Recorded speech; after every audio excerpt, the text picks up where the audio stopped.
Ko'pchilik savol berishadi-da, xo'roz tuxum qo'yadimi yoki bir yilda bir marta tuxum qo'yadi deb aytishgan juda ko'pchilik.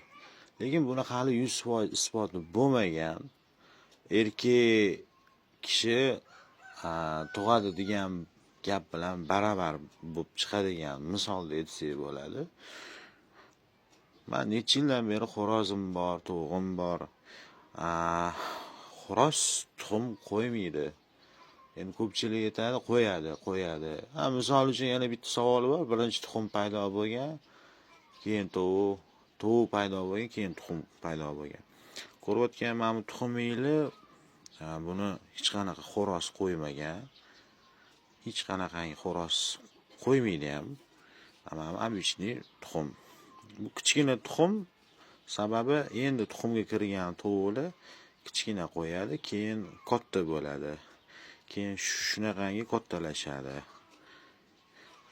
Birinchi tovuq paydo bo'lganmi yo tuxum paydo bo'lganmi? Bu savolga javobni Abror Muxtor Aliyning o'zi berib qo'yganlar.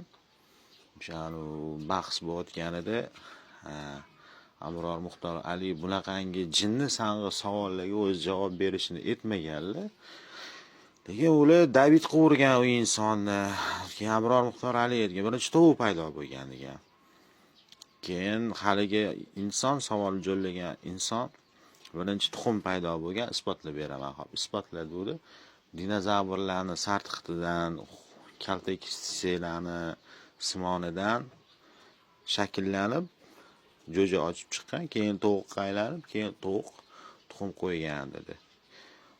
Abror Muxtor Aliyning javobi qanaqa bo'ldi? Allohim odam alayhissalomni yaratdi, undan keyin zurriyot qoldi, farzandlari biz bo'ldik. Demak, Allohim birinchi tovuqni yaratgan.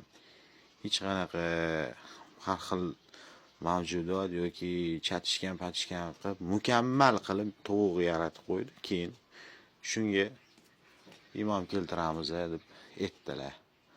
Xullas, bunaqangi jinni sang'i savollarni berish to'xtatinglar. Xo'roz tuxum qo'yadi, ichi pustoy bo'ladi. Menda rosa ko'p. Mana bitta ham bor, kichkina tuxum. Mana ikkita, yana 3 ta. Hech qanaqa xo'roz tuxum qo'ymaydi.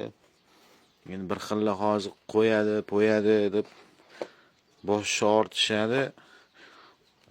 Isbotlab beringlar o'sha narsani, o'sha jarayonni. Sizlarga maslahatim, xo'rozlarni ko'tini tegib kamera qo'yib qo'yinglar. 5 yilgacha ham kuzatinglar qaysi moment qo'yishini.